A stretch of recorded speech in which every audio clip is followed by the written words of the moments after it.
We were counting by the months.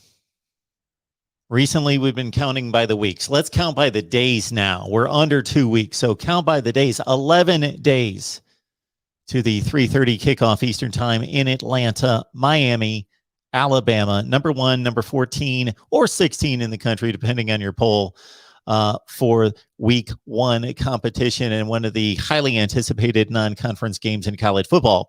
Welcome to the Voice of College Football. We are here to break down Miami football here each and every week on our Miami channel.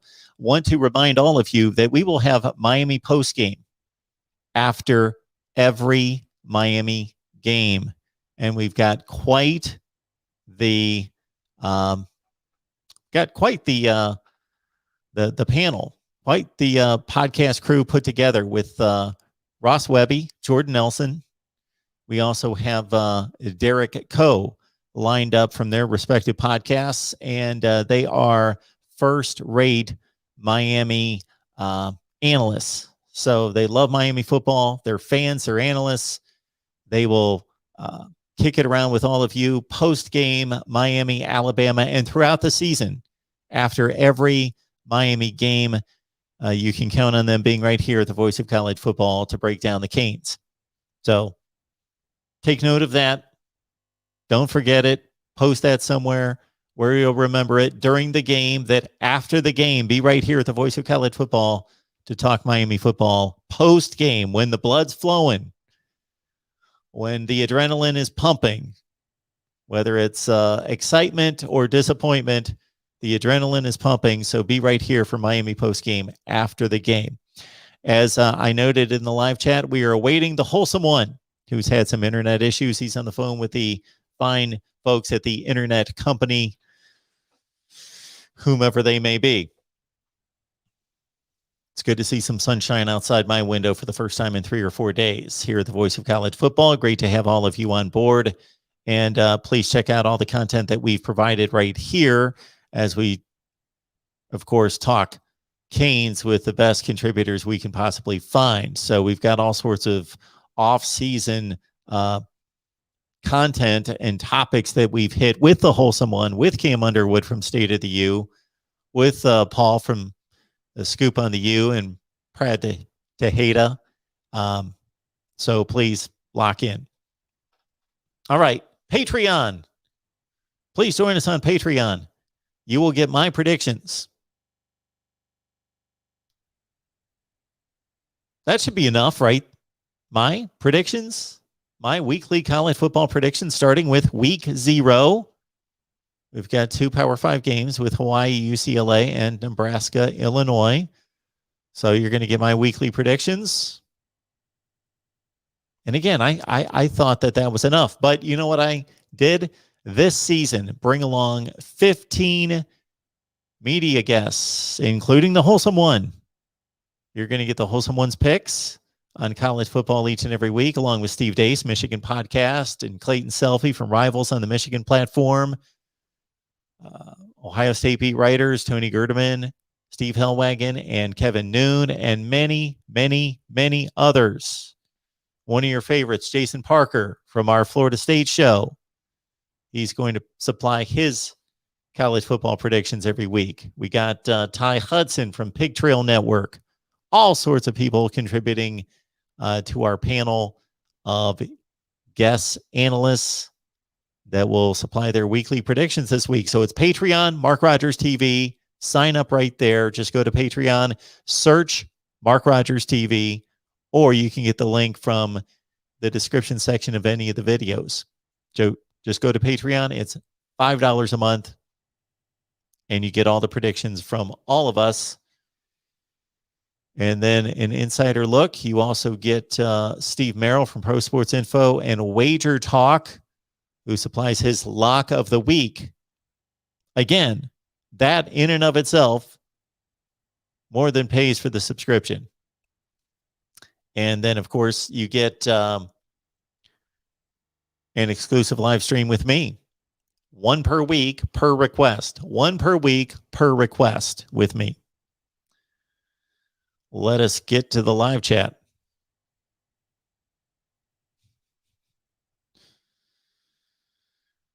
Luke Walker is mighty excited about his latest commit to North Carolina. Mr. HD, good to see you. We are waiting the wholesome one, hopefully to see him soon. Hey, Stanley. Good to see everybody who can join us. Hashtag Live Squad.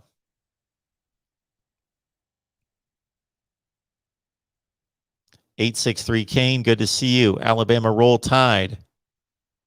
Good to see our Alabama friends in here to talk Miami football and get psyched up for the game, and hopefully you'll stay on board throughout the season.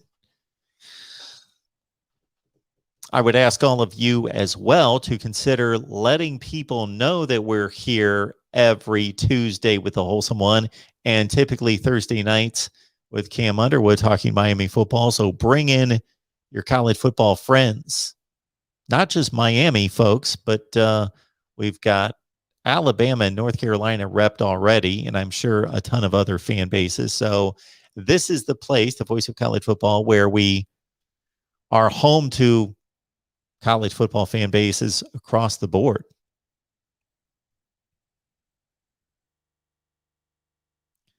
Hey, William. There you go, Z. That's the way to do it right there. Before you get distracted, before you start to get caught up in the conversation, and you just make it a habit to hit the like button, then you come on in. Fred, I'm doing well. Good to see you. I don't think I've seen you for a little while, so I hope all is well with you. Good to see you here. Tevin Franklin's part of the live squad. Alabama Roll Tide again.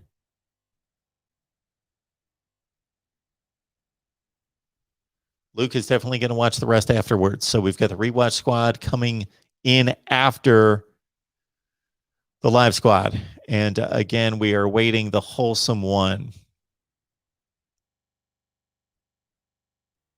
Not as loud as usual. Pop that up a little bit, but I've got the setting the same. Coach Coop on the channel. All right, I'll make note of that. We will go after Coach Coop. We've had him on at some point. It's been a few years. So Coach Coop request, okay?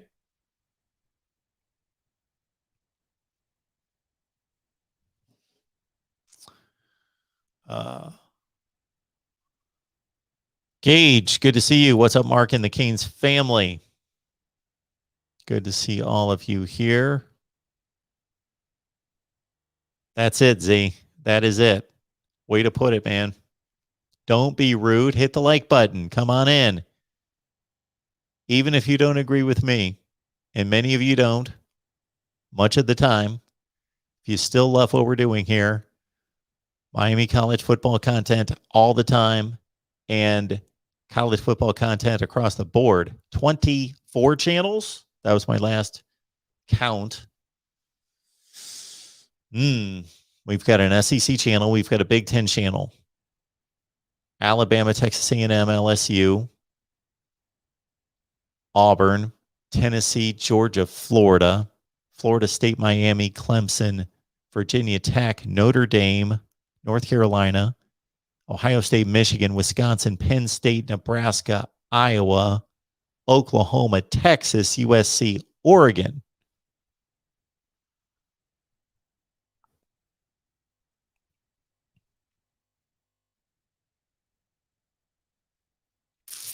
Okay, Gary, thinking outside the box here. What do you think about Rhett Lashley coming out for a few series against Bama in a wishbone with Cam, Jalen, and Don?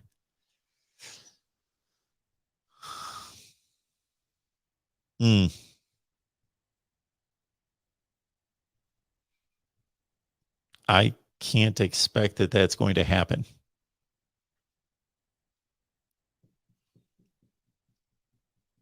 So it's one thing to surprise the defense. It's another thing to do something that you do not do well or are not accustomed to doing and kind of outsmarting yourself. Yes, you may fool the defense to a certain extent, and give them something to think about. But at the same time, are you really going the extra measure making it difficult on your players to execute something that they're not accustomed to. Wholesome one. There he is. Howdy, howdy. How's everybody doing today? We're doing well. How are you? Good. Just Good. frustrated, man. You know, when you pay for something and uh, Mm-hmm. it's not working, it can be very frustrating. And I've been on hold for a long, long time, and I wasn't able to resolve it, so I just used my phone, and I don't want to waste too much more of your time. And I'll hop on with them after this and try to get it figured out, man. Oh, so it's still not fixed. I was hoping, Nope. since we got to see you here, that it was taken care of. No, no, I'm using my phone instead of my laptop, so I'm Yeah, just I using my gotcha. data. Yeah, it's just Okay. Is that one of those okay? things. We good? Yeah, let's roll. Let's do it. Okay. All right. We got a big suggestion coming in, unless we want to hit something else first. Or do we want to go straight to the questions, or did you have anything you wanted to hit off the top? Well, I made a live about this, and I also did a post about the conversation on reinstating Avante Williams, Yeah. the big five star safety, and you know my position on this, and I've spoken about it on this platform, and I don't have to go down that road again. But at the end of the day, when all of this stuff came out, I was very cautious because there's certain things you don't want to touch without thorough information being out, especially about these players because they're people. You know, these are young men, and the justice system, although it can be very faulty when done right, and people look into it, and there's actual statements and pictures and evidence brought forth, and someone has those charges dropped. If those charges were the result of them being dismissed or mistreated or viewed in a different light, when those things get dismissed, then the energy needs to be the same, in my opinion. And it's just that simple. So according to Coach Diaz, he's waiting on the right people to give the okay. In a certain words, what he said yesterday when he was asked about the situation, he's like, "Yeah, I would love to, but you also have to wait for the administration, and because this was a very big situation and it's very serious. You know, I'm not here to dismiss domestic violence or dismiss any criminal activity as something that is minuscule because they're an athlete. That's not where I'm going with this. We still need to be held accountable as citizens of the United States of America. And that's what Avante Williams is. But according to his attorney and according to the state of Florida, which this was passed to the state, uh, he is not only a free man, he is as you would say, a non guilty man. Yeah. And all charges were dropped and everything of that nature. So at the end of the day, I think it's a consensus understanding. A lot of people in the fan base uh, have accepted this, and our hashtag Bring Tay Back has been really rolling in the fan base over the last 3 days or so. So we'll see what happens, and we're also in prep for Alabama, so we'll see what happens moving forward. Yeah, the burden of proof on the justice system is not to prove that somebody's innocent. It is to prove that they are guilty. So Correct. everyone is presumed innocent first and Should foremost. be. Should be. They should be. Yeah. Right. Well, in theory, I'm talking about the way it's supposed to work. Oh, Yes. gotcha. The way Yeah. it's supposed to work. But yeah, we have all sorts of agendas and politics and money and things that impact Hmm. people's decision making and other things, unfortunately. But the way it's supposed to work, it's not a perfect system, but if it's working properly, it's about the best system that's ever been created in human history. If it's being correctly implemented in a fair and just way. And so, if the charges are dropped, it's horrible that this incident still took place in some manner, but according to the justice system, he is then, yes, not guilty.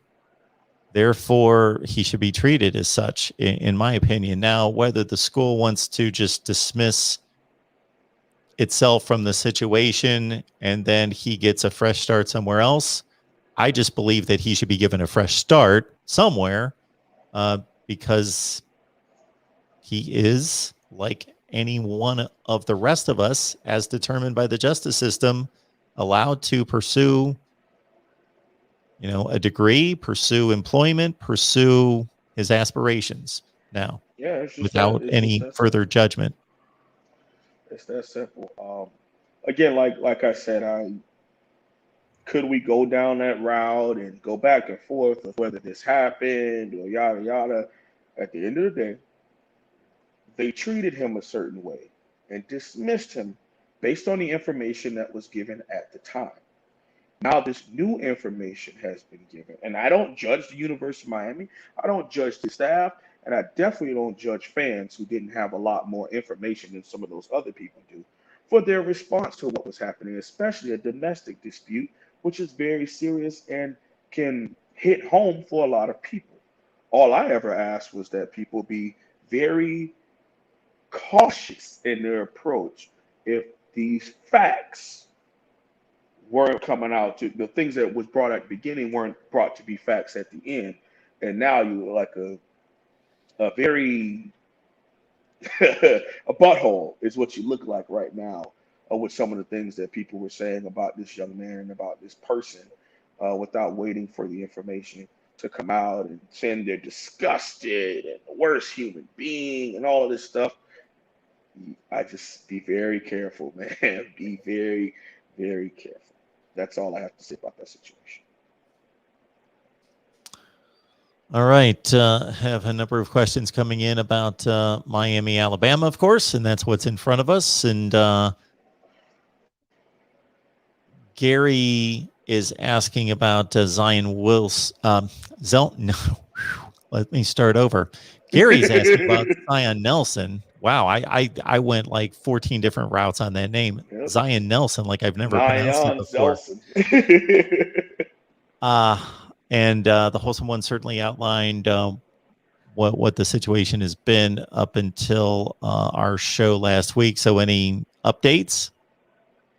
um, Again, from everything that Coach Diaz is saying, is just being cautiously optimistic. So, what I mean by that is he's had some nagging injuries. I don't know if it's something that flared back up. I It's been times, Mark, he ain't even been on the field, let alone off to the side and just a jersey and t-shirt. So we'll see what happens with that situation. As of right now, Jared Williams has been rocking at left tackle, um, and DJ Scariff at right tackle. That's just what it been, flip flop either way. That's been what's been happening for Miami. So again, I don't want to dismiss Zion or be disrespectful towards him in any way, shape, form, or fashion. That's not what I'm here to do. But we do have to move forward with people who are going to be here to help us win against Bama.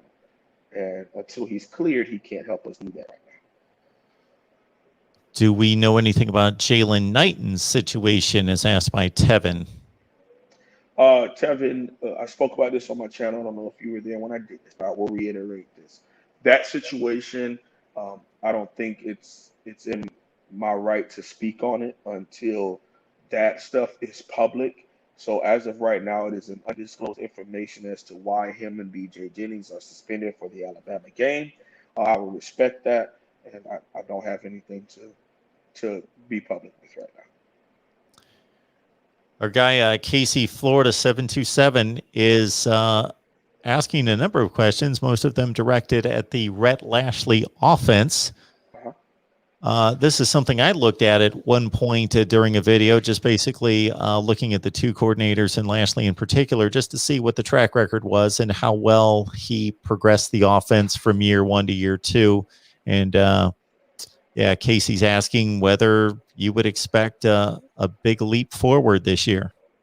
I expect a quantum leap, and here's why. You could look at 2020 as one of the worst times to have been bringing in someone new to a football program. So it doesn't even feel like it was year one. It feels like it was half a year to a certain extent, as far as being able to implement that offense in spring, work over training camp, and then truly game plan during the year. We didn't get that. It was basically implementing and simultaneously game planning week to week as to some of the players that we saw, which is why you saw a couple times he'll come out and a heavy personnel and sneak someone on a seam route right behind the linebackers. Like that was a go-to play for Miami a couple times. Well, Mallory scored on that against Pitt. Bevan Jordan scored on that same play against Louisville. Cam Harris scored on that same play against Pitt, where he would come out in like a heavy 12 personnel, and whoever that H back was would fake as if they're run blocking to make the linebacker slam down, and then they'll just scoot right by him. And sometimes they made it seem like they were double teaming to climb to the linebacker. The linebacker would evade them, and it was actually an RPO, and they're wide open down the seam with no one there. So that's what was happening. I think there's going to be a huge influx of offensive explosion with a connection between De'Aaron King and Coach Red last year that we didn't see last year. And we're hoping and praying for the health of De'Aaron King moving forward throughout this past season. Second year hurting that exact same leg. And also, there's a confidence in QB2 or 2A with TBD and Jake Garcia, with both of them being some of the best QBs in recent school history. So those things were it's kind of exciting, if I'm being honest with you, the quarterback play. It's also exciting thinking about Coach Red Lashley and what he's going to bring to the table this year, especially with Alabama being the very first game. All we're hoping is that he doesn't crap the bed like he did versus Clemson, where it just looks Okay, like we don't okay. belong. The super chat I'm about to read is controversial, so I will preface Oh, I that can't even see it, so I to say go to a ahead. certain extent. Well, I haven't posted it yet, Okay. so I will say this: that the only one or two, maybe three super chats that I failed to ever read, because I will read any super chat if you want to come on here and say whatever.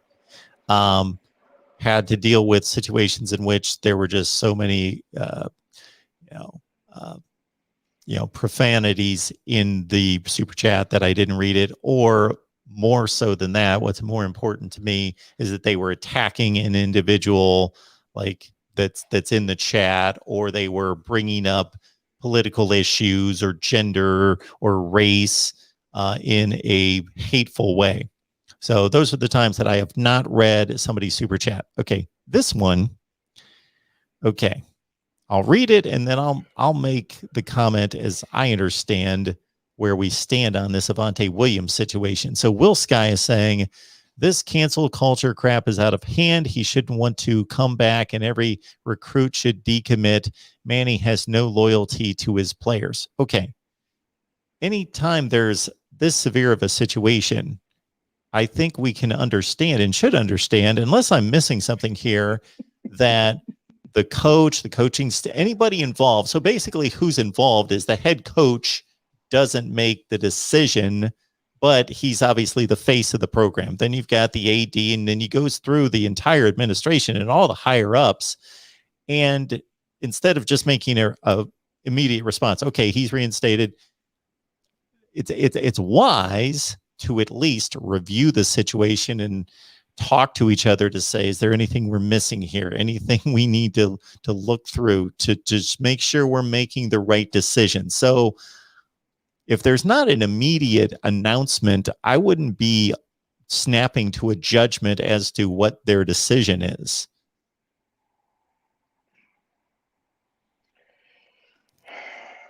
Um, I just think sometimes people are a little disingenuous. Okay. Um, at the end of the day, you have to remember this much. All right. This situation is very serious. Yeah. Okay. There was an investigation as to all that went into what happened. All right. So for you to come out and not only donate, but to make a statement like that, I do understand your viewpoint on cancel culture. I do get that it can be very annoying and people don't like it. But it's not cancel culture when the initial thought process is something severe as this. All right. That's all I'm saying. I don't look at this situation as an athlete who I want on my team and I can't wait to see him go out and play football. I look at this as a human being, and I look at this as another human being that was in this situation. They looked into it, and then there was no charges were dropped, and not guilty. Okay, it's just that simple. That's something you take at face value. So if those things resulted in you having certain things taken away, now that you are found not guilty, those things should be given back to you. Okay. The thought that you would think that all these players should quit and decommit, I really didn't want to give you all of this attention. You go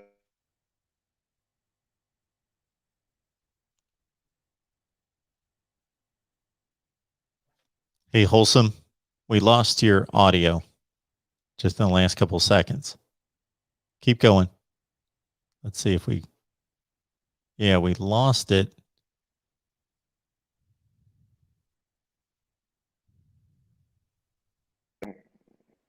Am I back now?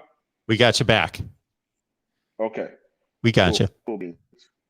Cool beans. Somebody tried to call me, so it flipped over and probably had to all just reconnect. Okay. Like I said, I don't really want to give you that attention. I understand your frustration, and I respect you as a person to have that opinion and have the right to make your opinion. I just hope you would take some time to think about that, man. That was a little disingenuous, in my opinion.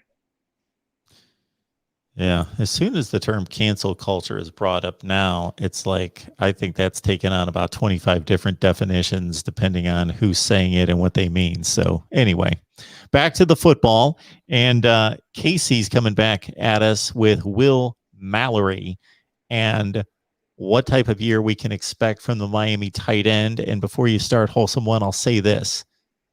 Was it just me, or did Will Mallory go from a guy who has always had all this talent and size and everything physically, but went from a pretty passive player 2 years ago to a more aggressive player, seemed to attack the football and go get it more so last year? I saw some of that. I do agree with that. I still think there's a lot of growth that I'm waiting to see from Will Mallory.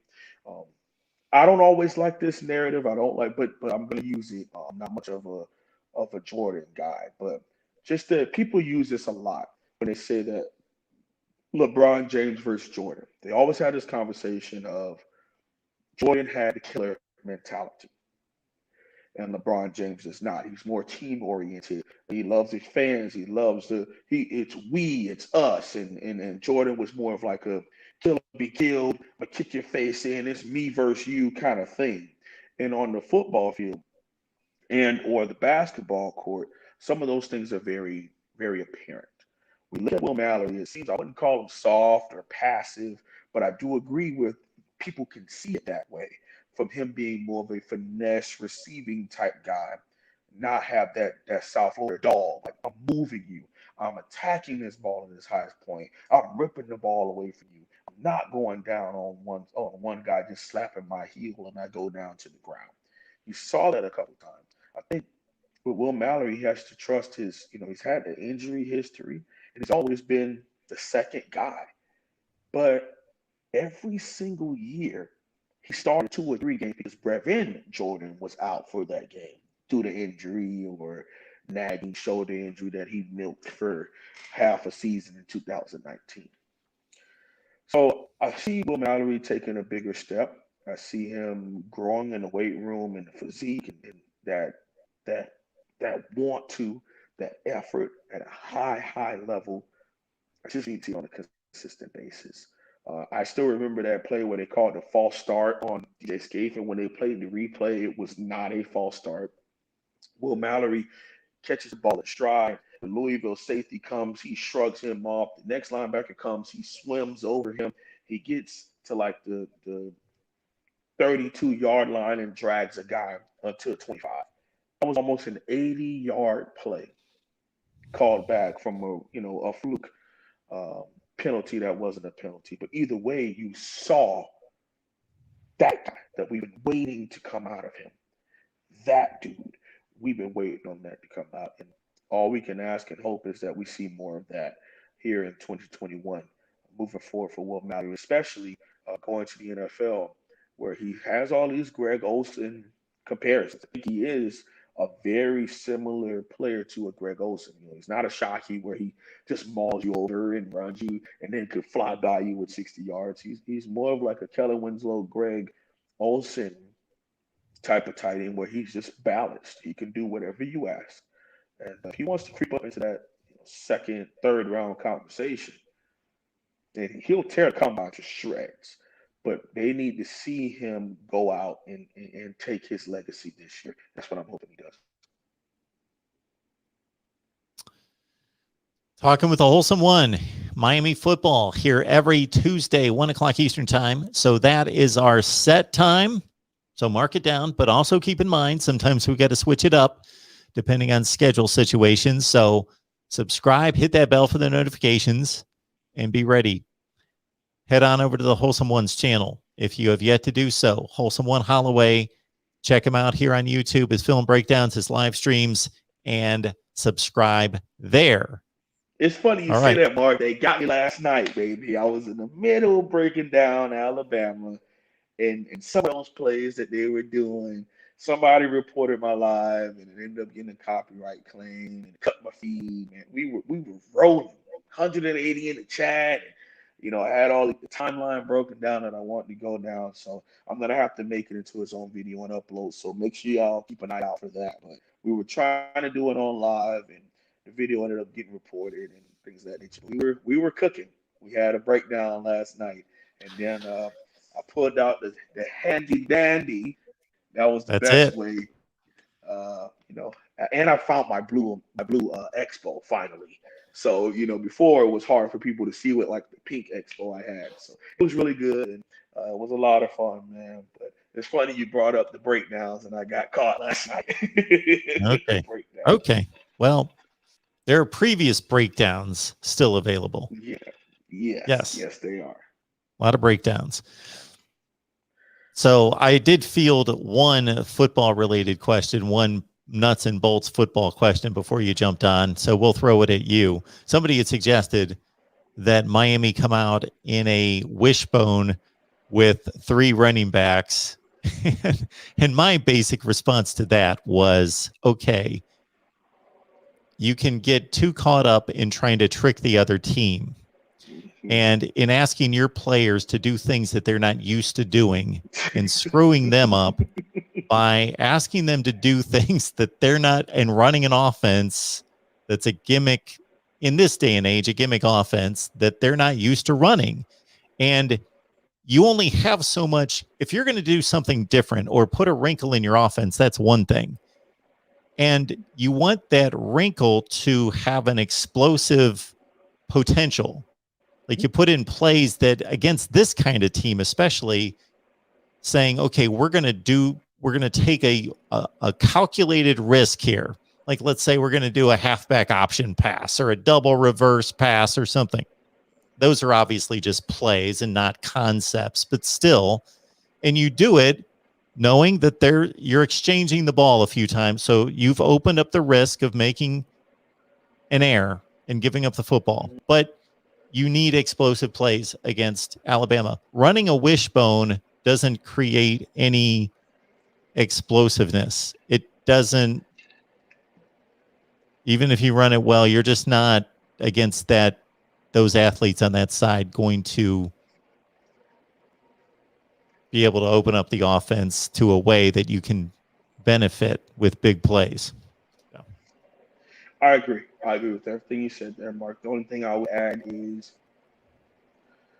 we've seen Miami try to do things of that nature. It takes me back to Wazoo 2015. Miami played them in a bowl game. And the last play of the game, we're going on a game-winning drive. We took the ball out of Brad Kaya's hands and had Braxton Berrios try to throw in the snow a wide receiver pass. It was like a double reverse, and then they dumped it and he set back and it threw an interception. Okay.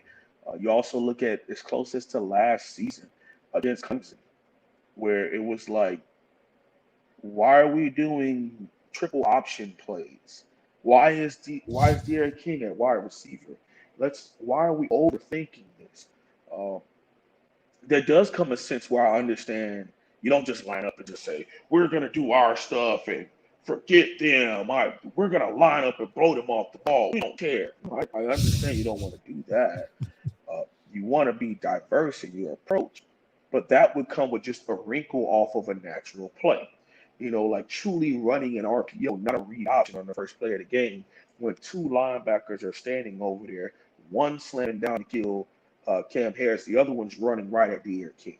And De'Aaron King can't even audible out of the play.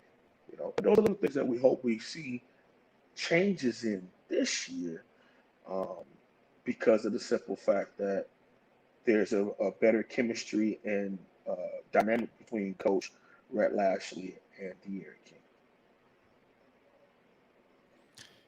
Got the wholesome one to talk Miami football. Of course, Alabama's just 11 days away. It's coming, and coming soon.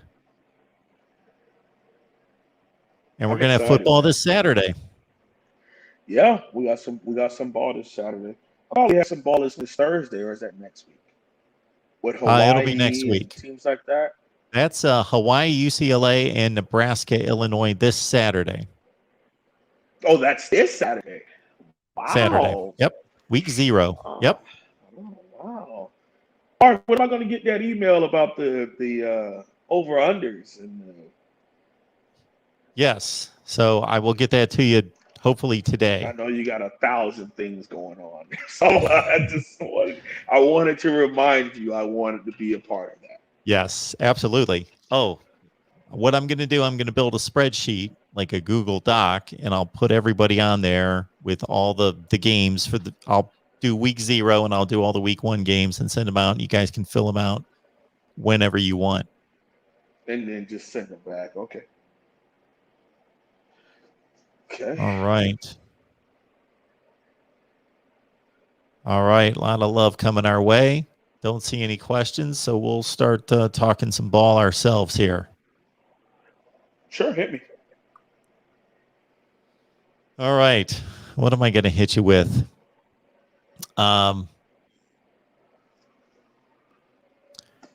So basically, if you just watched Alabama play, or let me take it to practice, since we're still in that fall camp mode. And if you just went out and watched Alabama practice for a week, and then you went and watched Miami practice for a week, what would be the differences that you would expect to see that would give you indication that, yeah, these programs are at the levels that we think they are? This is what I'm seeing that's different from an Alabama football practice, and not just one, again, seeing day after day after day after day after day versus Miami. Wow. The first thing I noticed, even when I watch them, even when I'm not there, is just the amount of coaches on some of these other staffs, or just people that are in, in polos helping the team out. Now, there is such thing as Division I volunteer coaches. Did you know that, Mark? There's volunteer coaches. I didn't know that. I thought I did know that at one point. I hadn't thought about it for years and years and years, and didn't know it still existed. So if you got a resume and you love your team as much as some people do, and you think you can add something to the table, I don't care if you want to stand there and hold a camera for free for a couple hours. There's actually volunteer coach positions out there. And I think Nick Saban uses that because the amount of people you see on there, in polos, assistant coaching, holding bags, it's different. It's on a different level. But anyhow, I think one of the other things I would notice is, of course, you have the teams on 2 different levels as far as ability. I'm thinking depth-wise, where Alabama could legitimately go into like a third. Their walk-ons look like people who could play at some other programs. Not necessarily saying Miami, but just saying period. Like a guy who's a walk-on or gray shirt or their red shirt team. A lot of those guys could pick up and go be starters at Kentucky or Kansas State or Vandy, wherever. Be high contributors there. I think some of the other things I noticed there are the just elite attention to detail through everything that they do. Now, of course, you do have drills where people are standing and watching you do the drill. That's just what happens. But the sheer speed and the fire and the size and strength that you see some of these guys. Now, when you watch Miami, you're starting to see first and second team guys be very similar to uh, doing some of those things. But you also see a guy like Leonard Taylor, a guy like James Woods, a guy like Romello Brinson. And you're like, oh, okay. Miami has a couple of those guys. If you look at the University of Alabama, and it seems as though they have a legion of those guys. And that comes from just being 12, 14, 15 years into your program, into doing things a certain way. And that's even going from Scott Cochran and his strength and conditioning staff to the new strength and conditioning staff that's been there the last couple of seasons.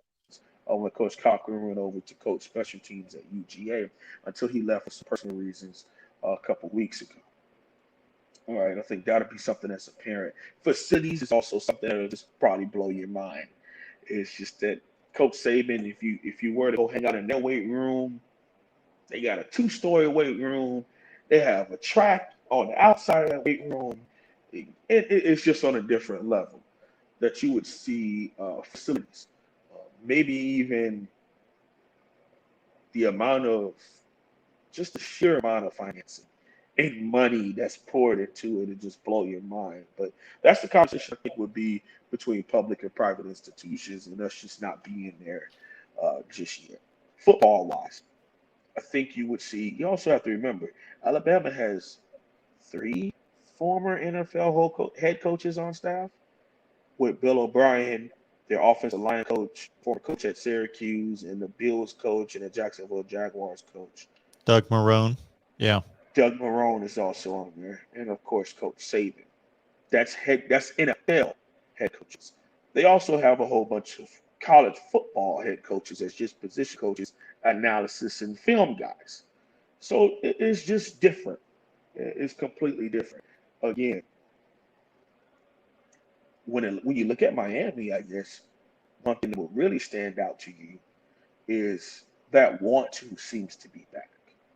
And it's not a flaunty or a kind of in your face. It's just that simple sense of work, that simple sense of high level intensity effort that I haven't seen in a very, very long time. And of course, there were some things I watched that I didn't like in those coaches breakdown that I did on drills and things. It just looked pitiful. But some of the things I also said, I was very proud of the growth of some of our coaches and some of our players. So again, just 2 teams on 2 separate levels.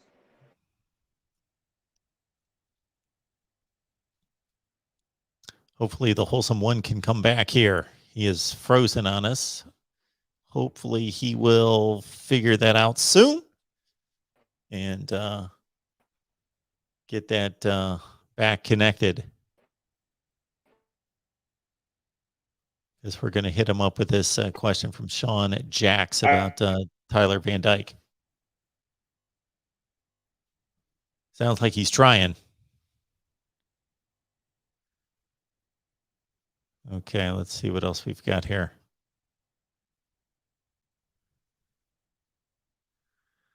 Casey wants the Miami helmet behind me. It's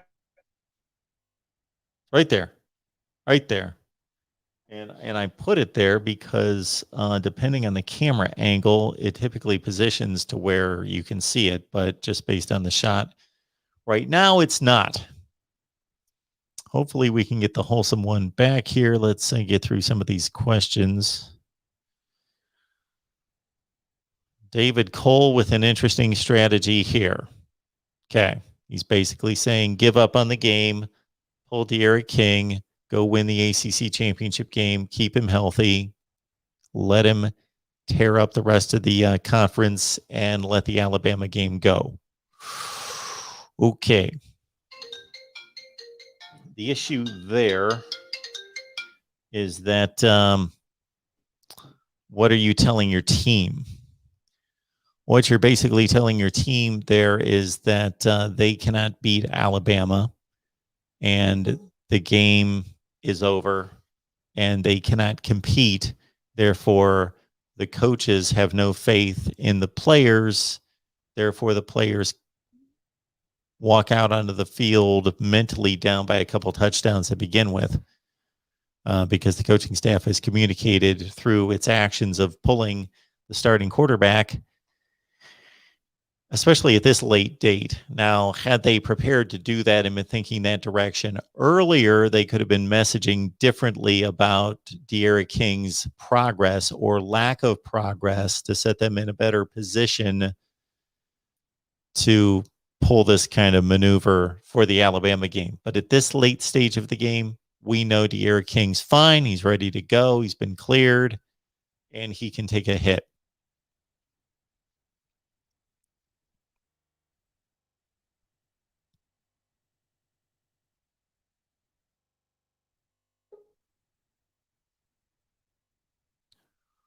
The wholesome one is trying. I hear that cell phone kicking in, trying to get back in here.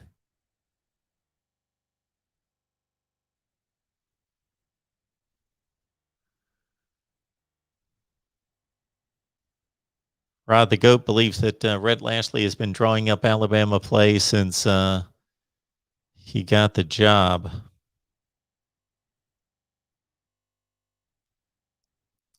And yes, De'Ara King is medically cleared to play.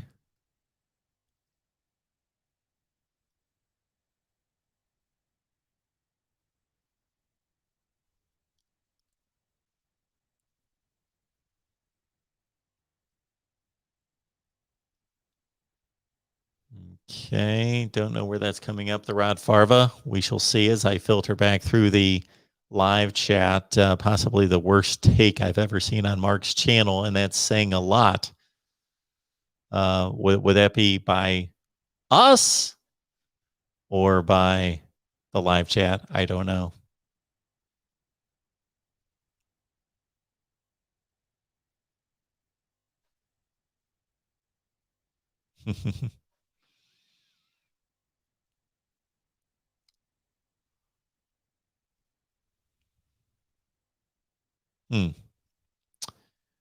Chris Mitchell, Mark or wholesome one or anyone, did you see the ACC Network Insider last night on Miami? Watching Harley and Bubba go at it was pretty pumped up. I did not see that. I had seen that the ACC Network was making its stop in Miami camp. We'll see if we've got the wholesome one. Wholesome one, you with us? He's trying. He is trying. Looks like he's trying to get to a good spot.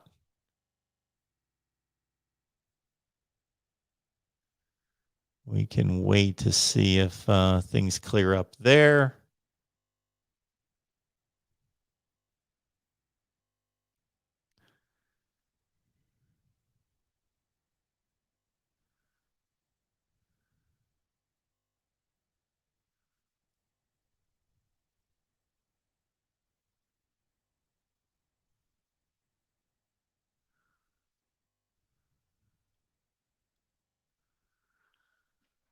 All right, folks, Miami post-game after every game, of course, starting with the Alabama game. So that should be roughly at 7 o'clock Eastern time that night, Saturday, September 4th, live right here. Ross Webby, Jordan Nelson, Derek Coe from their respective podcasts right here at the Voice of College Football, Miami live post-game. Should be a great time. Just jump on in here and mark your calendars. And of course, note for you other college football fans that we've got post-game all over the place with Florida State and Texas A&M, Florida, Ohio State, Nebraska, Michigan, Oklahoma, Notre Dame, Virginia Tech, and Iowa. Wholesome one. Can you hear us? Can you hear Wholesome me? one. Am I back? There you are. We got you. Yes. Yeah. Okay. I'm sorry. I know it looks really unprofessional. Right. I apologize. We got I don't you. have any internet, so I'm just using my data. We got you, and we can hear you. So that's the important thing is we can hear you. There was a question coming in. Oh my goodness, I've lost track of it at this point.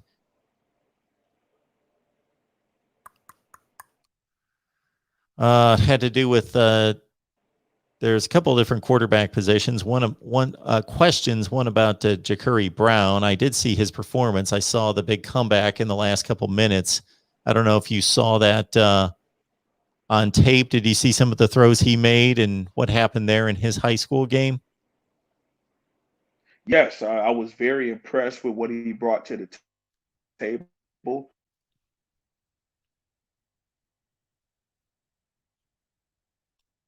Uh-oh. Unfortunately, I think we've lost a wholesome one again. I was going to ask him about the Tyler Van Dyke question about how he looks. All right. All right. I think we're going to have to wrap it up for this week. We appreciate it. Wholesome one. Wholesome one, you got us? Am I going in and out again? Yeah, Am I we'll clear give it now? one more shot. We can give it one more shot here.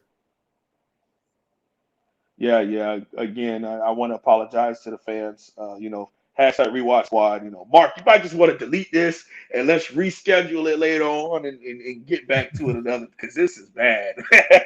Yeah, yeah, I yeah. It's apologize, breaking up. guys. It's breaking up. Wholesome one. Go take care of your internet, and I hope that you don't have to sit on the phone all afternoon. Yeah, I'm hoping not either, man. Again, I apologize. No concerns, man. You've given us so much, so no worries, and we hope you get things straightened out. All right, perfect. Miami Hurricanes number 175, not necessarily a classic, but we are here twice a week for Miami football talk, and it's going to be 3 times a week. Consider this with post game, so lock it in for that. Later today, let's see, we've already knocked out Ohio State Buckeyes live. Check that out on the Ohio State channel. And later tonight, 8 p.m. Eastern, Nebraska Cornhuskers live right here at the Voice of College Football. We appreciate everybody being here. See you next time.